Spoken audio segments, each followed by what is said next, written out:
مرحبا بكم مستمعينا فيما يلي النشرة الثقافية.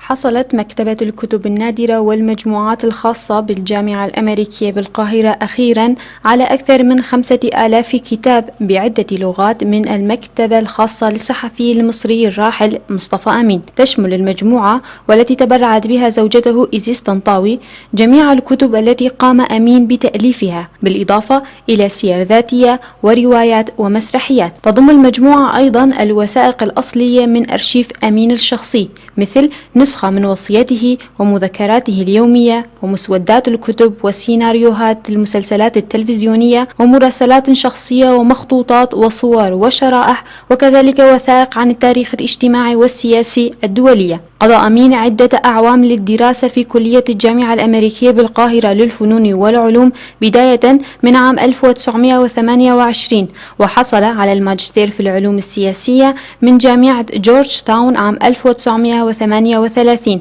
كما حصل على الدكتوراه الفخرية في الآداب الإنسانية في الجامعة الأمريكية بالقاهرة عام 1987 لتفانيه في تعزيز حرية التعبير في الصحافة كرئيس تحرير لأكبر صحيفة أسبوعية في العالم العربي.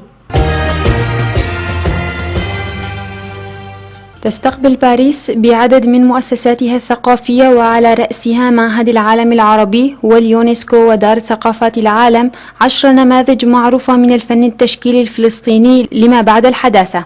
وكذلك تشهد مناطق أخرى من فرنسا مثل رون ألب إضافة إلى دولتي لوكسمبورغ وبلجيكا بعدها تظاهرة متعددة العروض والمواقع في محاولة لكسر الحصار عن الفن الفلسطيني بعد ثبات عقدين من الاختفاء وصعوبة الظروف لدرجة استحالة الممارسة الفنية.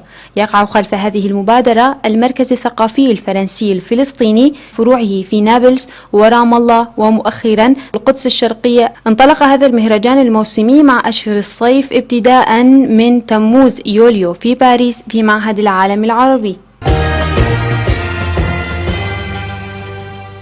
سيخرج الممثل بن أفليك نسخة جديدة من قصة أغاثا الشهيرة شاهد الادعاء، ويقوم بدور البطولة في الفيلم. وكانت النسخة الأولى من الفيلم الذي أخرجه بيل وايلدر رشحت ل6 جوائز أوسكار عام 1957. وسيقوم أفليك بدور الشخصية الرئيسية وهي محام يوكل للدفاع عن رجل متهم بقتل امرأة ثرية تركت له ثروتها دون أن تعرف أنه متزوج. وقام بدور المحامي في فيلم 1957 الممثل تشارلز لوتون، فيما قام تيرون باور بدور المتهم ومارين ديتيرتش بدور زوجته. وسيكون هذا أول فيلم يخرجه أفليك منذ آرغو الذي فاز بجائزة الأوسكار لأفضل فيلم عام 2013. وقام أفليك بدور الرجل الوطواط في فيلم الفرقة الانتحارية، وأبدى موافقته على المشاركة في كتابة سيناريو فيلم الرجل الوطواط الجديد وإخراجه.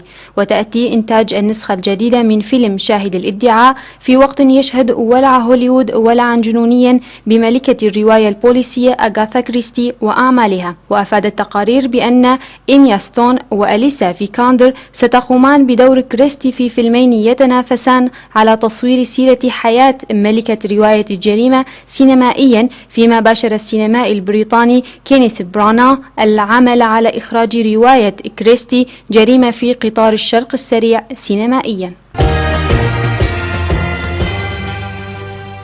انتهت النشرة الثقافية، نشكركم على حسن الاستماع.